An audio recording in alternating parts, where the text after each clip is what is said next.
A pequena nação de Israel, existente há vários séculos enquanto povo, mas há menos de 2 décadas como uma nação moderna, conseguiu de alguma forma uma das mais surpreendentes vitórias militares de todos os tempos.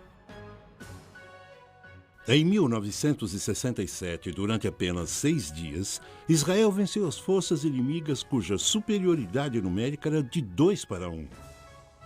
Essa vitória inusitada teria sido resultado de uma estratégia militar superior ou havia outra coisa envolvida? Seria possível que alguma coisa na história dessa nação tivesse mudado a balança a favor de Israel?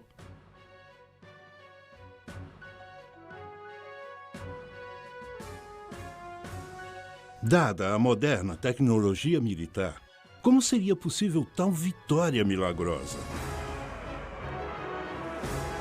O atual tumulto no Oriente Médio seria um resultado direto dessa vitória? E poderia, talvez, estar preparando o cenário para que a história se repetisse? A vitória de Israel na Guerra dos 6 Dias foi uma genialidade militar ou poderia ter sido um milagre profetizado nos segredos milenares da Bíblia?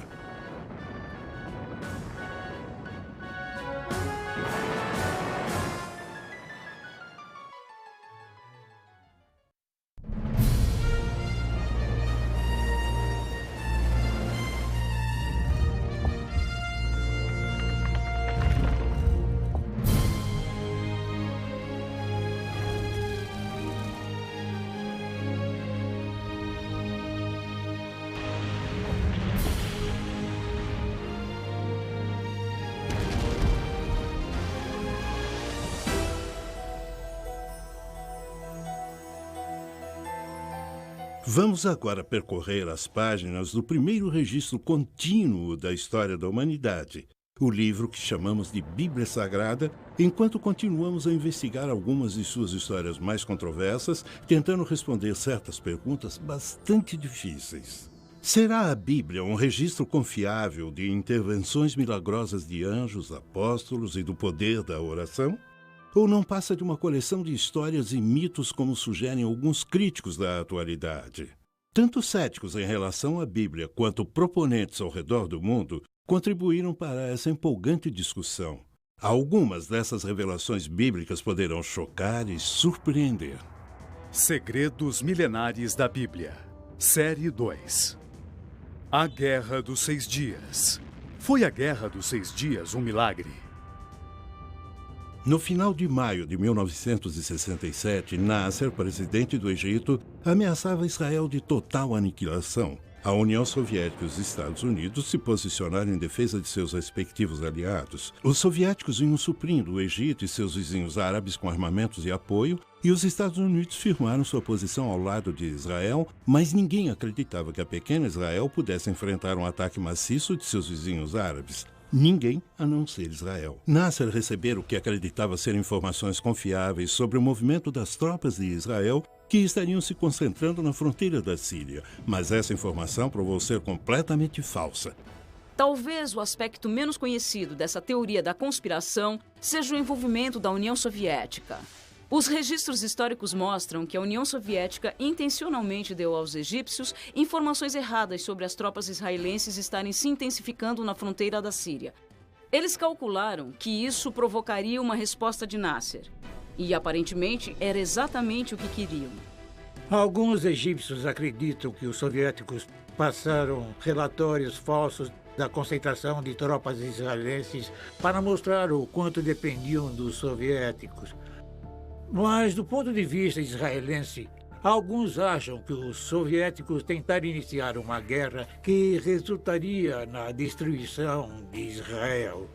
Os russos forneceram informações falsas aos egípcios, pois era uma oportunidade de conseguirem dominar o Oriente Médio. Israel era uma mini-superpotência naquela região. Então eles achavam que poderiam controlar as nações árabes e forneceram todas as armas, os tanques, os aviões e instrutores para conseguirem essa tarefa de dominar aquela área. Até hoje, Os então oficiais superiores soviéticos insistem que não foram eles que deram as informações aos egípcios, mas os egípcios que deram a eles. Portanto, dito isso, podemos ver o quanto a União Soviética, em 1960, tinha interesse em fomentar desavenças no Oriente Médio e abrir uma segunda frente contra o Ocidente, além do Vietnã. O plano funcionou perfeitamente. Quando o Egito recebeu os relatórios falsos dos soviéticos, Nasser começou imediatamente a concentrar suas tropas na fronteira da Síria. Isso não só divergiu sua atenção das bases aéreas no interior do Egito, como também deu a Israel uma desculpa para lançar um precedente primeiro ataque aéreo, dando a eles uma enorme vantagem para vencer a guerra. Isso é apenas uma teoria da conspiração e, mesmo que fosse verdade, ainda não explicaria por que o Egito falhou em responder ao que acabou sendo o primeiro golpe devastador de Israel, um ataque precedente contra as forças aéreas egípcias. O Egito não respondeu, pois sua força aérea tinha sido destruída no solo nas primeiras horas da luta. Os egípcios não tinham atacado antes porque estavam sob forte pressão dos Estados Unidos e da União Soviética para não fazê-lo. Especula-se que os americanos então informaram Israel que o Egito estava encurralado. As duas nações concordaram que a chance de Israel sobreviver seria atacar primeiro enquanto o Egito estava de mãos atadas. Tanto Israel quanto os Estados Unidos negaram estar envolvidos em qualquer trama em 1967. Os russos, por outro lado, admitiram ter passado para o Egito informações falsas quanto às atividades de Israel na fronteira da Síria, mas eles também continuaram a negar qualquer conspiração contra Nasser. Talvez nunca venhamos a saber ao certo se houveram acordos secretos que contribuíram para a derrota dos árabes na Guerra dos 6 Dias, mas mesmo que houvesse alguma verdade nessas teorias, não explicaria os vários outros eventos misteriosos que aconteceram no decorrer da guerra, como no dia em que os israelenses começaram sua invasão por terra da fortificada Península do Sinai. O milagre é que Israel tinha 260 mil soldados em sua fronteira contra 600 mil soldados árabes prontos para atacar. E as chances favoreciam os árabes, é claro. Todos achavam que se houvesse guerra, Israel certamente perderia. Quando os tanques israelenses entraram na Península do Sinai, os egípcios pareciam estar dando vantagem a eles. Por exemplo, há registros de tanques egípcios fugirem sem serem atingidos e sem disparar. Mais estranho ainda foram as inexplicáveis deserções das bases de míssil terra-ar. Os egípcios abandonaram equipamento militar, a maioria de fabricação russa, no valor de mais de $1 bilhão. Até complexos equipamentos de radar em bom funcionamento foram largados. Não é raro tropas recuarem perante um exército implacável que avança. O incomum é quando milhares de soldados deixam para trás enormes quantidades de material bélico valendo milhões de dólares e sem tentar desabilitar esse material. Isso aconteceu várias vezes na Guerra dos 6 Dias. O que fez o inimigo recuar tão depressa? Teriam eles experimentado algo tão assustador que tiveram que se retirar sem antes poder evitar que suas próprias armas caíssem em mãos inimigas?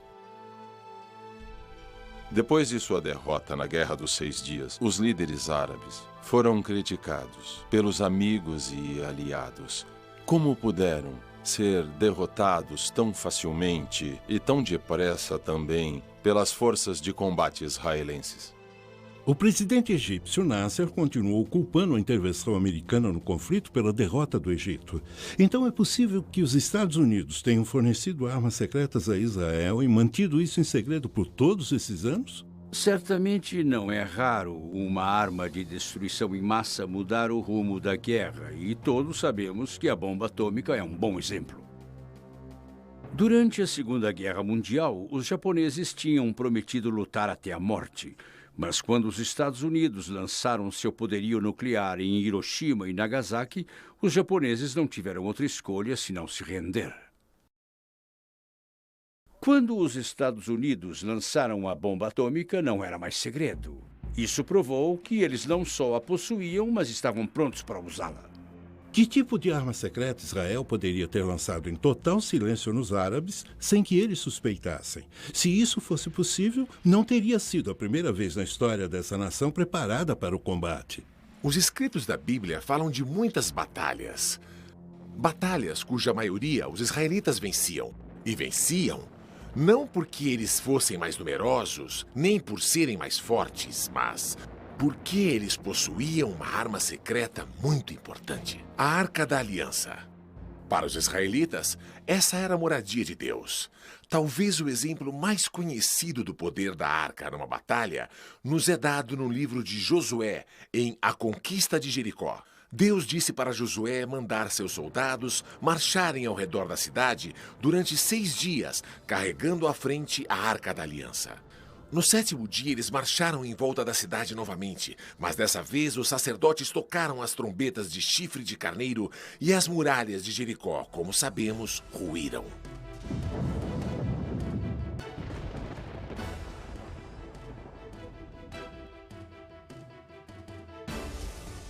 A Arca da Aliança foi perdida há milhares de anos, então não tem como ela ter tomado parte na vitória.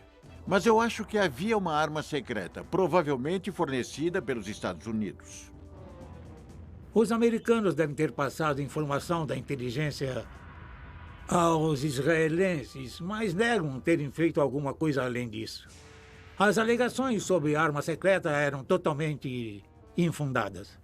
Embora os árabes dissessem que Israel tinha armas secretas que acabaram por decidir a guerra, eles não tinham armas nucleares atômicas secretas de larga escala. No entanto, utilizou armas inovadoras antissecretas em seus ataques.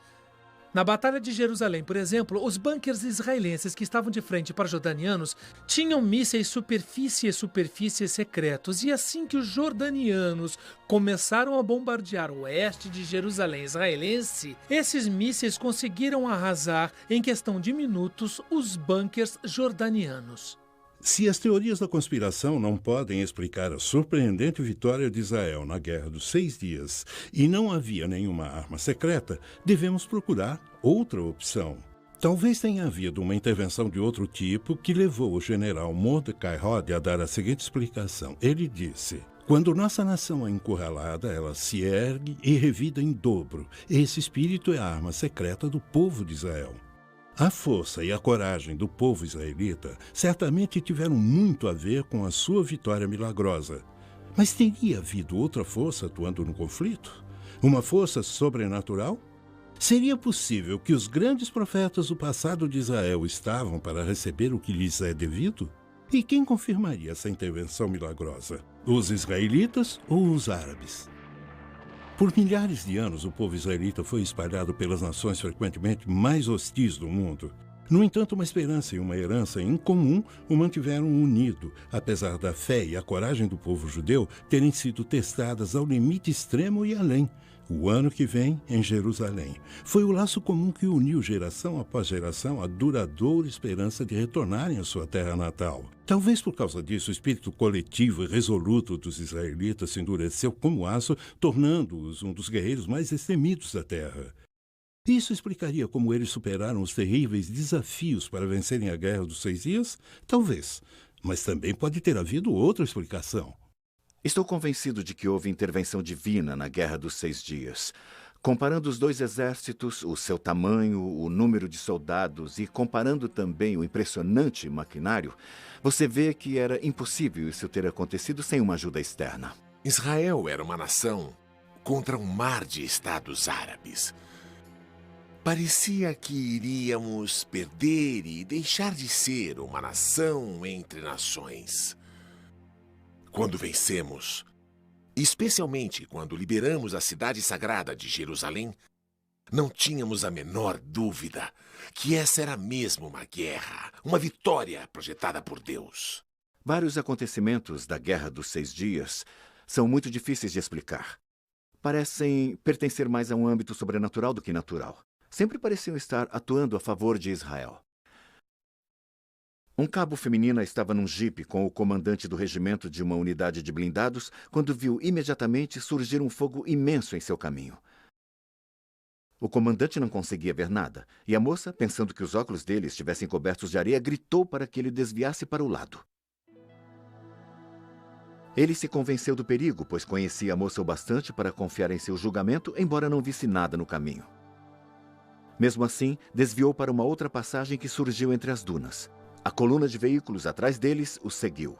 Apenas um jipe continuou no caminho original. De repente, houve uma terrível explosão e fogo. O jipe que continuou no caminho tinha entrado num campo minado dos egípcios. Esse seria apenas um exemplo fortuito das areias do deserto pregando peças na visão de alguém? Ou o cabo de fato teve uma visão que a avisou do perigo à frente? O mais importante é por que essa guerra estava repleta de tantos exemplos de acontecimentos inexplicáveis que agiram em favor de Israel. O real milagre da Guerra dos 6 Dias foi que entre 31 de maio e 5 de junho de 1967, as condições favoráveis que quase garantiram uma vitória árabe derreteram como gelo sob o sol do meio-dia. E Israel subitamente emergiu vitoriosa, para a surpresa de todos. Acho que o poderio ocidental e todo mundo ficou totalmente chocado com a vitória após ter examinado o mecanismo da vitória de Israel. Descobriram que houve vários milagres. Surgimento de soldados que não deveriam estar lá, aparições milagrosas, como descrito por homens como Gerson Salomão, do Monte do Templo, de soldados com uniformes brancos que afugentaram os sírios.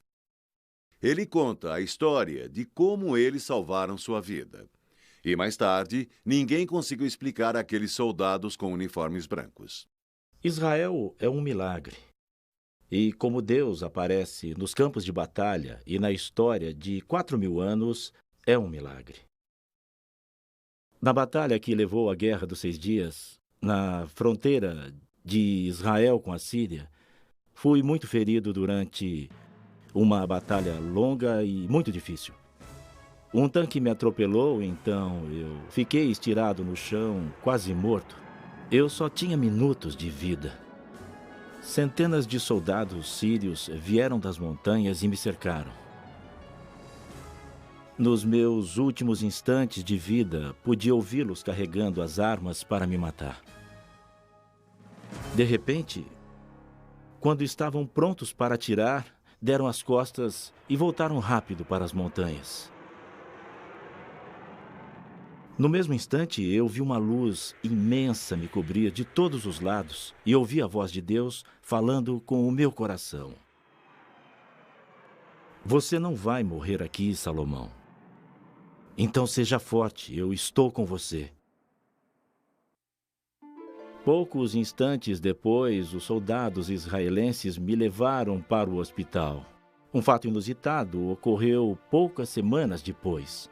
Observadores das Nações Unidas, que acompanharam a batalha entre os sírios e a minha unidade, vieram me encorajar e disseram: nós perguntamos aos oficiais árabes que comandaram a batalha contra a sua unidade, por que não atiraram no oficial israelense quando tiveram a chance? E eles responderam: não pudemos matá-lo, porque quando estávamos prontos para atirar, de repente apareceram milhares de anjos. Nós os vimos com os nossos próprios olhos, e a única coisa que podíamos fazer era nos virar e correr rápido de volta para as montanhas. O Deus dos judeus queria esse soldado israelense vivo.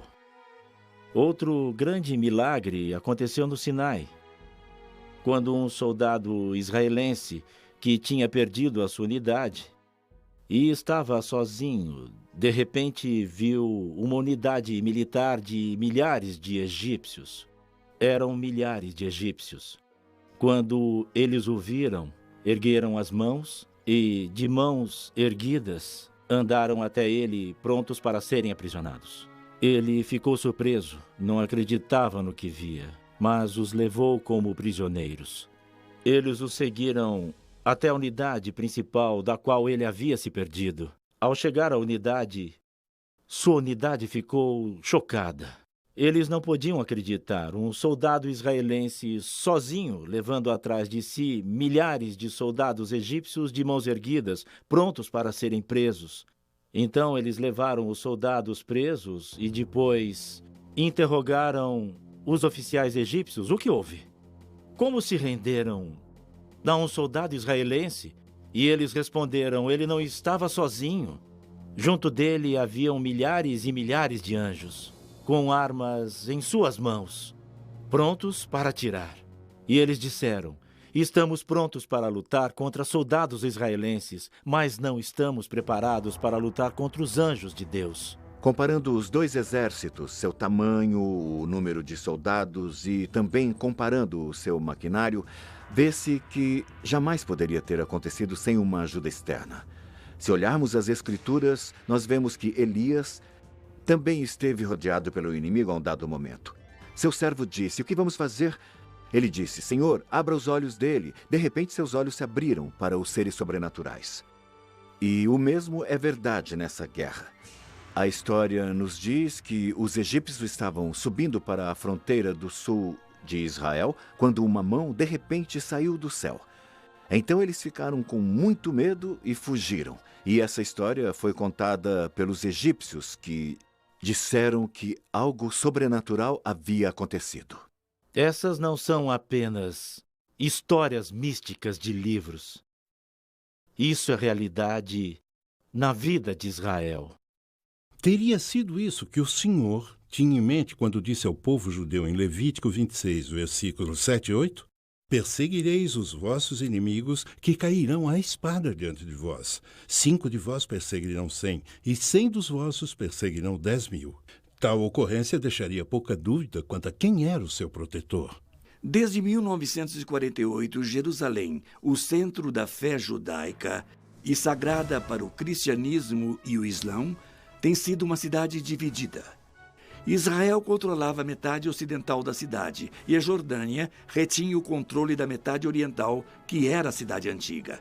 Em 5, 6 e 7 de junho, houve uma briga ferrenha à volta toda do flanco oriental da cidade antiga. Mas na manhã do dia 7 de junho, o terceiro dia da guerra, as armas dos jordanianos se calaram. O general Uzi Narquis, da Força de Defesa Israelense, liderava o ataque. Ele conta que no quarto dia, uma calma sinistra pairou sobre a cidade. No início, ele chegou a pensar que fosse uma armadilha, mas os batedores confirmaram que a cidade estava vazia. Os jordanianos tinham saído na noite anterior, deixando todo o equipamento, e os israelenses, sem sequer atirar, entraram na cidade. Tomaram o monte do templo e alcançaram o muro ocidental. Quando os soldados israelenses entraram na antiga cidade de Jerusalém, não conseguiram acreditar no que viam. Lá perante eles estava o Muro das Lamentações, a única parede restante do segundo antigo templo que tinha sobrevivido à história da castigada região. Em 1948, os árabes tinham lacrado a antiga cidade e os judeus foram impedidos de entrar nesse lugar, o lugar mais importante do mundo para esse povo. Ali eles podiam agradecer e orar para o Deus que havia cuidado deles por milhares de anos. Nem todos os soldados israelenses acreditavam nisso. Alguns tinham pouco ou nenhuma convicção religiosa. Mas mesmo os incrédulos perceberam que algo importante havia ocorrido. Havia um significado especial na conquista milagrosa desses grandes trechos de terra, a mesma terra que os antigos escritos prometeram aos descendentes de Abraão? E a profecia da Bíblia teria sido cumprida quando Israel tomou posse de Jerusalém? O aspecto mais importante da Guerra dos 6 Dias foi o fato de Jerusalém ter sido unificada. Jerusalém tinha sido arrasada 20 vezes, mas nunca tinha sido dividida até 1948. E muitos dos profetas falaram sobre a unificação de Jerusalém que aconteceu na Guerra dos 6 Dias. A importância da recuperação de boa parte da terra prometida na Guerra dos 6 Dias é a realização de antigas profecias da Bíblia. Os escritos contam que os judeus seriam espalhados pelo mundo em 3 ocasiões diferentes. Também previram que a cada vez os judeus voltariam para Jerusalém. 2 das 3 voltas foram em tempos bíblicos. A terceira ocasião é a mais significativa e começou com a retomada de Jerusalém na Guerra dos 6 Dias. Muitos estudiosos da Bíblia acreditam que a entrada em Jerusalém em 11 de junho marcou o início do final dos tempos na Terra. A profecia da Bíblia, final dos tempos, se refere ao período de desastres cataclísmicos naturais, fome e guerra que iriam preceder o fim do mundo. Esses eventos, então, levarão a um conflito final, a uma batalha pavorosa, o Armagedom. O presente retorno de Israel seria o começo da derradeira e última reunião dos judeus em Jerusalém? Seria mais um elo da grande cadeia de eventos que prepararam o caminho para o final dos tempos? Para muitos, a preocupação mais imediata é o efeito que o contínuo conflito no Oriente Médio está tendo nas nações do mundo, especialmente a Rússia. Eventos recentes indicam que o adormecido gigante da Guerra Fria foi acordado e está claramente disputando uma posição de autoridade hoje no Oriente Médio. Quando a Guerra Fria terminou e o bloco soviético se fragmentou, não demorou muito para que a sua influência no Oriente Médio retrocedesse. Então, no início de 1990, a Rússia decidiu retomar sua tradicional posição no Oriente Médio, buscando uma política independente. Isso, às vezes, envolve apoiar regimes tidos pela América como perigosos. Ou seja, os aliados da Rússia na região se tornaram inimigos da América.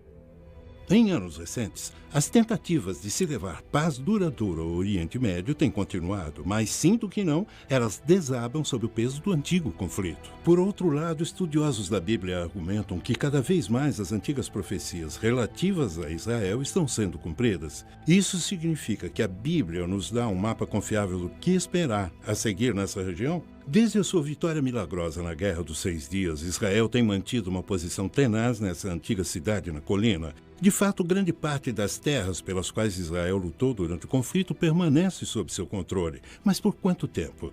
Hoje, o Estado de Israel vive sob uma nuvem de constante ameaça de destruição por parte de outro de seus vizinhos árabes, o Irã. Pode esse pequeno Estado e as outras nações do mundo esperar por mais um milagre? Talvez a resposta ainda seja encontrada entre os segredos milenares da Bíblia.